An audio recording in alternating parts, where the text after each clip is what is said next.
should have just kept my mouth shut. Now, you better radio forensic and tell them not to bother. Tell them it's Trent again. Yeah, right, Tom. Listen, Mackenzie. No, you listen, Trent. I should tell you up the arse for wasting my time. Good thing, too. The place is clean. No body, no blood, no nothing. This doesn't make sense. Yes, it does, because nothing happened. I tried to tell you. Thank you. What about the videotape? What about the videotape? Ha! Will you shut up? Listen. The guy had an axe, right? And he starts leaping about the joint like this. Then he grabs the woman, right? And he's got the axe above his head like this. I don't have to listen to this. Let me enlighten you, Trent. The tape is bullshit. Now, you've told me what you see. I'll tell you what I see. I see a guy and a girl. They like it kinky. Maybe she likes it rough. He slaps her around a bit. End of story. Mackenzie... We don't see anything. We don't even see them screw. And that pisses me, Trent. I like to see them screw in the movies. Sure, Mackenzie had a point. There was nothing on the tape that would stand up in court. But the more I watched it, the more I got this feeling. This feeling that Mackenzie had given me the shits long enough. 9 years. He was a vindictive bastard. I could do what I always did. Drop the case, give him a wide berth. But how good would it feel to stick it up him for a change? Couldn't hurt to do some digging. I had plenty of time. I had nothing much planned for the rest of my life. But first things first, I needed a quiet drink.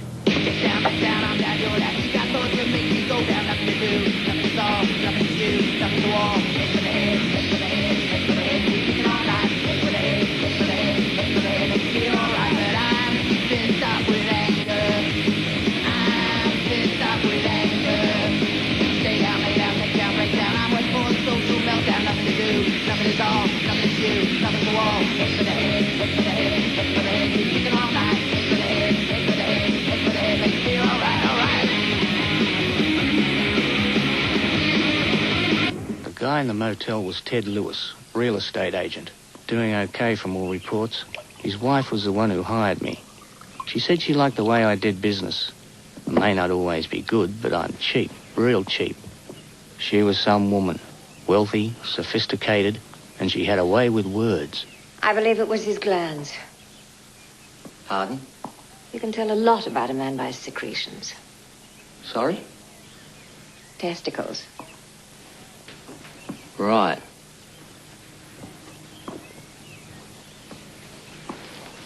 Ted had testicles like coconuts, Mr. Trent. Oh. He liked to call them his basketballs. Dribble, did he? Now it's all over, I suppose he'd like to be paid. Over? He's finally left me, Mr. Trent. Left me for his secretary. That flabby lard ass. I think slut is such an ugly word. Yeah. Sir, just one thing. We followed him last night. You mean the night before? He wasn't in town last night. What? Ted was in Melbourne. In Melbourne? No. He couldn't have been. I saw him. You're mistaken. He sent me a fax. A Dear Jane fax. Gone to Melbourne, and I'm not coming back.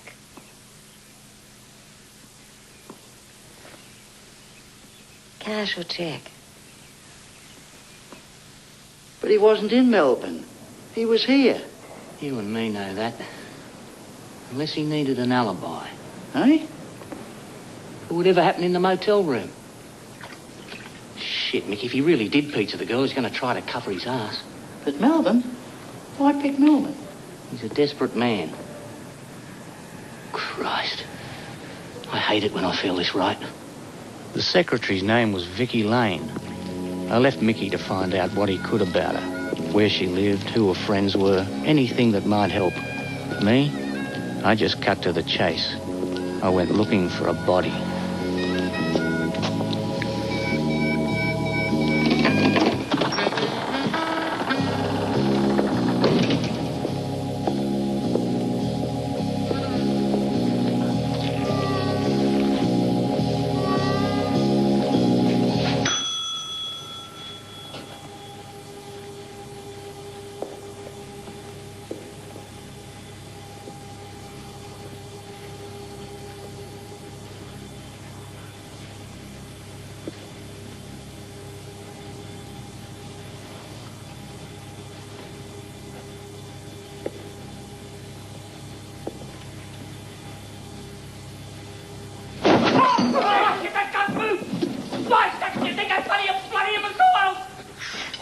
Oh, it's you.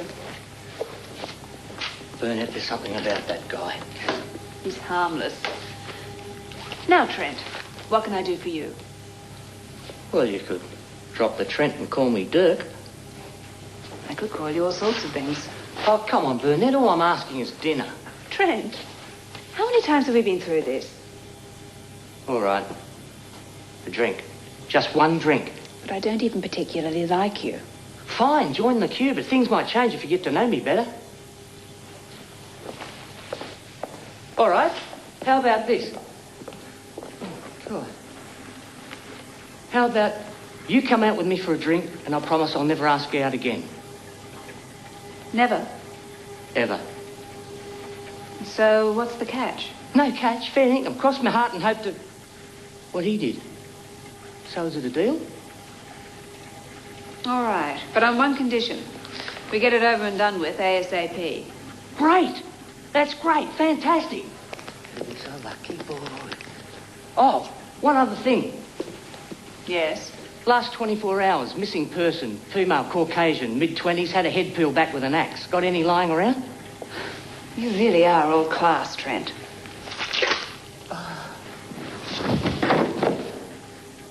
I was feeling pretty good. I'd finally swung a date with the beautiful Sandra Burnett. 2 years of begging and pleading had finally paid off.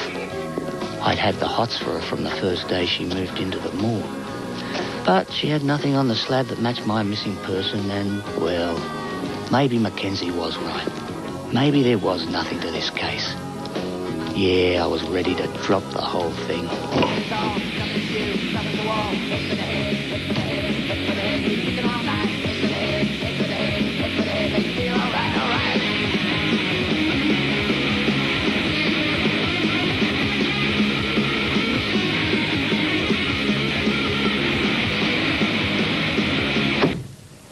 He'd found Vicky Lane, and she was alive and kicking. He'd done the obvious. He'd started at A and rung every lane in the phone book. If only her first name had been Aardvark, I'd have been a happier and wealthier man. Vicky Lane? Who are you? I'm Dirk Trent. I'm a private investigator. Just like to ask you a couple of questions. Look, I'm sorry. I've got a plane to catch. It's about Ted Lewis. Oh, Jesus. Yeah, I'll take those. We know you were with him a couple of nights ago. Look, I don't know what you're talking about.